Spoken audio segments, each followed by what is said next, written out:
একটা কথা খুব প্রচলিত, you don't get the luxury to choose your battlefield, you just fight where the war finds you. এই বছরের পরীক্ষার্থীদের কাছে যুদ্ধটা যেন হঠাৎ এসে পড়েছে। একদিকে এসএলএসটি, নিজের বিষয়ে কঠিন 60টা এমসিকিউ প্রশ্ন, অন্যদিকে 3টে লিখিত পেপার নিয়ে দাঁড়িয়ে আছে মিসলেনিয়াস মেন্স, যেখানে বাংলা, ইংরেজি এবং জিএস ম্যাথ। এবং এই দুটো পরীক্ষায় প্রায় একই সময়। মিসলেনিয়াস মেন্স রয়েছে অগাস্টের শেষে, সেপ্টেম্বরের শুরুতেই পরপর 2 সপ্তাহে চলবে এসএলএসটি পরীক্ষা। তুমি যদি এমন কোনো প্রার্থী হও যার 2টো পরীক্ষায় পড়ে গেছে, এসএলএসটি এবং মিসলেনিয়াস, তুমি বোধহয় এখন অবাক হচ্ছ, কিছু ক্ষেত্রে দিশেহারা হচ্ছ, কিছুটা ভেতর থেকে হয়তো হতাশও হচ্ছ যে একে তো সুযোগ আসে না, আর যখন এলো তখন এত গায়ে গায়ে যে ঠিকঠাক প্রস্তুতি নেবারও সময় নেই। তোমার চিন্তা ভাবনাটা একেবারেই স্বাভাবিক, কিন্তু এটাও তোমায় বুঝতে হবে, যদি এই মুহূর্তে থেমে যাও তাহলে কিন্তু সুযোগটা আর ফিরে আসবে না। এবং এটাও তোমায় মনে রাখতে হবে, যারা এই পরীক্ষাটা দিয়ে বা এই 2টো পরীক্ষা দিয়ে চাকরি পাবে, তারাও কিন্তু অনেকেই তোমাদের মতোই এরকম পরিস্থিতির মধ্যে থেকেই পরীক্ষাটা দিচ্ছে। এখন তোমার হাতে আরাম করার কিন্তু ভাই সময় নেই, আছে শুধু একটাই অস্ত্র, তুমি নিজে। এই ভিডিওতে সহপাঠী আমরা আলোচনা করব এমন একটা যুদ্ধের মাঝখানে থেকে তুমি কিভাবে 2টো যুদ্ধ জয় করার পদ্ধতি খুঁজে পাও। একটা বাস্তব প্ল্যান, একটা বাস্তব কৌশল, আর একটা কড়া পরিকল্পনা, একসাথে সবটাই। কারণ সহপাঠী জানে তুমি পারো, শুধু তোমাকে সেটা মনে করিয়ে দিতে হবে। প্রথম যে বিষয়টা তোমরা দেখতে পারো নিজেদের জন্য, যারা 2টো পরীক্ষায় একসঙ্গে দিচ্ছ, সেটা হচ্ছে ট্রেনের মতো শিডিউল বানাও। আলাদা আলাদা টাইমলাইন, কিন্তু একসঙ্গে চলবে। কিভাবে? দিনটাকে তোমরা মূলত 3টে মূল পার্টে ভাগ করে নিতে পারো। ভোরবেলা বা সকালবেলা এসএলএসটির বিষয়ে রিভিশন দাও এবং একই সঙ্গে এমসিকিউটাও প্র্যাকটিস করো। এবং সেকেন্ড হাফে, সকালবেলা পড়ার সেকেন্ড হাফে তোমরা দেখে নাও যে বাংলা এবং ইংরেজিতে কোন কোন টপিক গুলো প্রিভিয়াস ইয়ার কোয়েশ্চেনে মিসলেনিয়াসে এসেছিল। অর্থাৎ সকালবেলার পড়াটাকে 2টো কাউন্টারে ভাগ করো। একটাতে আর্লি হবে, যেহেতু তোমাদের এমসিকিউ পরীক্ষা তোমরা এসএলএসটির জন্য দেবে, সেহেতু তোমরা নিজেদের বিষয় নিয়ে এসএলএসটির পড়াটা সকাল দিকে ছাড়ো। তারপরে বাংলা, ইংরেজি অথবা জিএসটাও তোমরা নিতে পারো মিসলেনিয়াসের জন্য। এটা সেকেন্ড হাফে, সকালের সেকেন্ড হাফে, সেটা তুমি 1.5 ঘন্টাও পড়তে পারো, 1.25 ঘন্টাও পড়তে পারো। দেখে নাও প্রিভিয়াস ইয়ারের কোয়েশ্চেন গুলো কি ছিল, কারণ প্রিভিয়াস ইয়ারের কোয়েশ্চেন গুলো যখন তুমি কাল্টিভেট করবে, তুমি দেখতে পাবে যে কোন কোন জায়গা থেকে প্রশ্নগুলো কিন্তু এসেছে। তো সকালটাকে 2টো ভাগে ভাগ করে নাও। একইভাবে দুপুরে তোমরা এই সময় পুরোপুরি ফোকাস করো 2টো জিনিসে। একটা হচ্ছে এসএলএসটির মক টেস্ট দিতে, এবং এসএলএসটির মক টেস্ট গুলো যখন তুমি দেবে, সকালে যে পড়াটা পড়ে এসছো চেষ্টা করো সেই পড়াটার ইমপ্লিমেন্টেশন এই মক টেস্টে করতে। এতে করে তোমার একটা কন্টিনিউয়েশন থাকবে।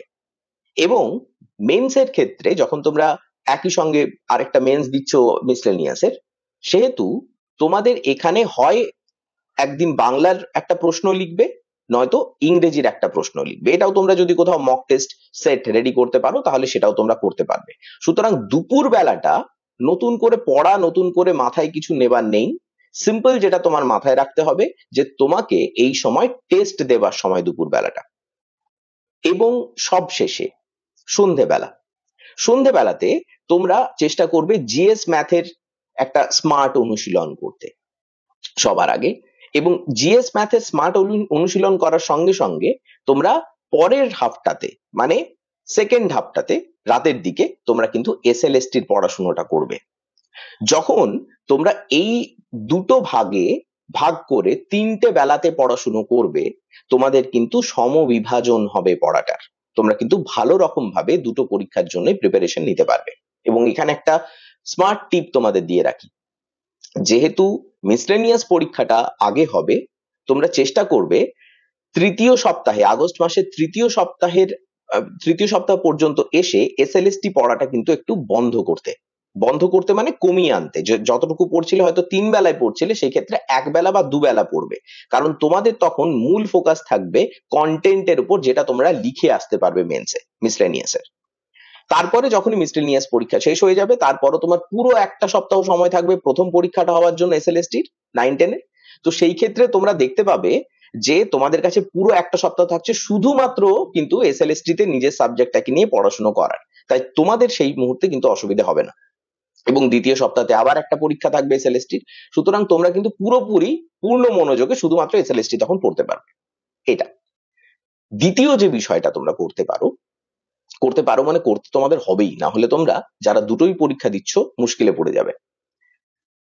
লিখতে যদি না পারো, মেন্স কিন্তু মিসলেনিয়াসে পাশ করতে তুমি কোনোদিন পারবে না, এটা প্রায় নিশ্চিত ভাবে তোমরা লিখে রাখো। এটা মেন্স মানেই হচ্ছে লিখিত পরীক্ষার একটা চরম ফাইট, কারণ মেন্সটা হচ্ছে পুরোপুরি লেখার খেলা। যদি এটা মানে মনে করো যে আমি পড়ে যাই, স্টেজে মেরে দেব, স্টেজে কেউ মারতে পারে না, স্টেজে উল্টে মরে যেতে হয়। কারণ অভ্যাসই যদি না থাকে, পরীক্ষার ওই হলের মধ্যে দাঁড়িয়ে ওই সিচুয়েশনের মধ্যে বসে তোমার হাত থেকে লেখা আরোই সরবে না।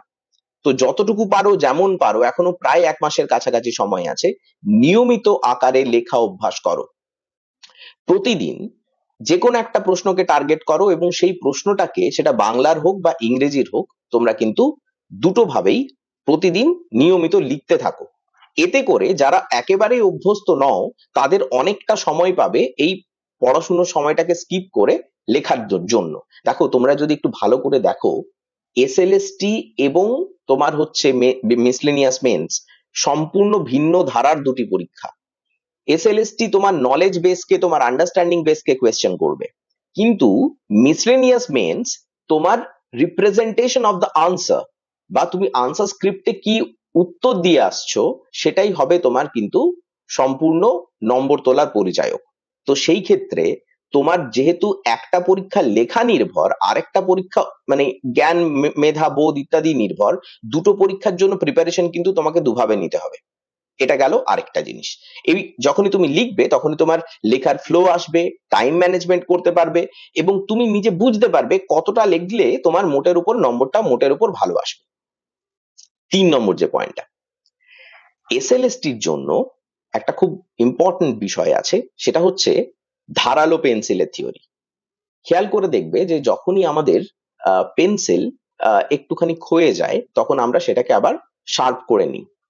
তো এইটাও হলো সেরকম, প্রত্যেকটা দিন কিন্তু তোমাকে পিওয়াইকিউ, মক টেস্ট ইত্যাদি কিন্তু এসএলএসটি তরফ থেকে দিতে হবে নিয়মিত আকারে।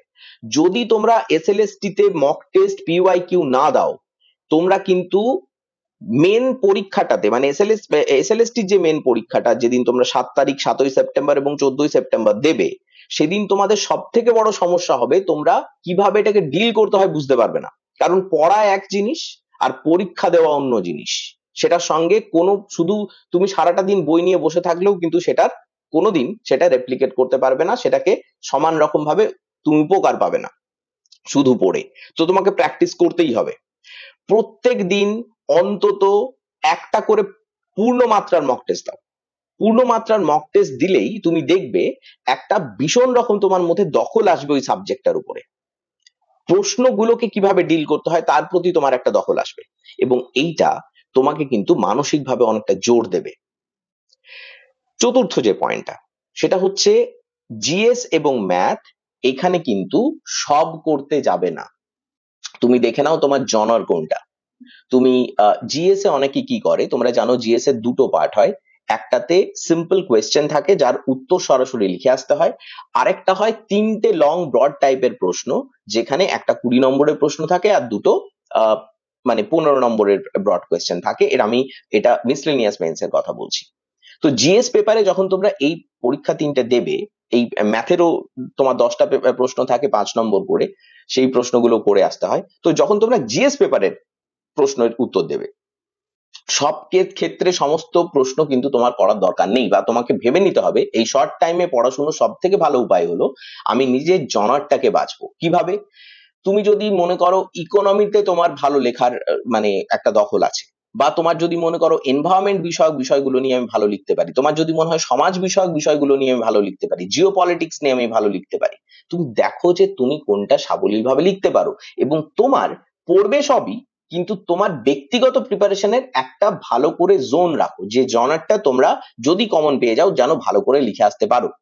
এবং এইটা এই কারণেও জরুরি কারণ যেহেতু সময়টা খুব কম, তোমাদের পক্ষে কিন্তু পুরোপুরি নিজেদেরকে গুছিয়ে ওঠা সম্ভব নয় এত কম সময়ের মধ্যে, তোমাদের কিছুটা সিলেক্টিভ হতেই হবে। এবং এটা যখন তুমি করবে তখন তুমি দেখবে যে তোমার প্রিপারেশনের সময়টা অনেক কম লাগছে, বা তোমার ইভেন একটা কনফিডেন্সও তুমি পাচ্ছ। অঙ্কের ক্ষেত্রে, ম্যাথের ক্ষেত্রেও মাধ্যমিকের পরে আমরা আর ওই লিখিত পাটিগণিত অঙ্ক প্রায় করি না কেউ। এই ক্ষেত্রে তোমাদের পিএসসি থেকে মিসলেনিয়াসের যখন তোমরা মেন্স পরীক্ষাটা দেবে তোমাদের এটা করতে হবে। ফলে এই ক্ষেত্রে চেষ্টা করো পিওয়াইকিউ গুলো ভালো করে দেখতে, কোন প্যাটার্নের কোন কোন টপিকের প্রশ্নগুলো বেশি দিয়েছে, শুধু সেগুলোকে অনুসরণ করো। সমস্ত প্রশ্ন, সমস্ত ধরনের প্রশ্ন করার কোনো এই মুহূর্তে প্রয়োজনীয়তা নেই। তুমি দেখো প্যাটার্নটা কি, কারণ প্যাটার্নই ফলো করবে ওরা, ঠিক আছে? এতে করে তোমার সময় কিন্তু কমবে। আর সবশেষে নিজের ব্রেনকে একটু রিসেট করতে হবে ভাই। দেখো, মস্তিষ্ক হলো একটা অস্ত্রের মতো, তুমি কোন পরিস্থিতিতে কোন কথাটা নিজের মস্তিষ্ককে ফিড করাচ্ছ সেটা কিন্তু মস্তিষ্ক নিজের মধ্যে স্টোর করে নেবে। এবং তুমি প্রত্যেকটা দিন যখন নিজেকে বলবে যে আমি দুটো ভিন্ন পরীক্ষার জন্য একই সময় প্রস্তুতি নিচ্ছি, সুতরাং এটা আমাকে করতেই হবে, মস্তিষ্ক কিন্তু ধীরে ধীরে সেটার সঙ্গে অ্যাডপ্টেড হতে থাকবে। এবং প্রতিদিন এটার জন্য ব্রেনকে একটু সময় দাও, অন্তত 10 মিনিট 15 মিনিটের মতো। একটু হেঁটে এসো কোথা থেকে, একটু নিজের মতো সময় কাটাও, কোথাও না যেতে পারলে ছাদে ওঠো, একটু আকাশ বাতাস দেখো। এতে করে তোমার মনটা একটু ভালো থাকবে, কারণ মন এই সময়, এই দুর্দান্ত সময় তোমাকে ব্যালেন্স করতে একমাত্র সাহায্য করবে, যেটা কিন্তু খুব বিগড়ে গেলে মুশকিল আছে, তোমার আউটপুটটা ভালো হবে। দুটো ভিন্ন পরীক্ষাকে ডিল করার যে দক্ষতা, যে নিয়ন্ত্রণ তুমি তৈরি করবে, সেটা অপূর্ব হবে। সবশেষে একটা কথা বলি, যে এই যে পরীক্ষাটা হচ্ছে না, দুটো পরীক্ষা, একদিকে এসএলএসটি আর একদিকে মিসলেনিয়াস মেন্স, তুমি কিন্তু একা নও।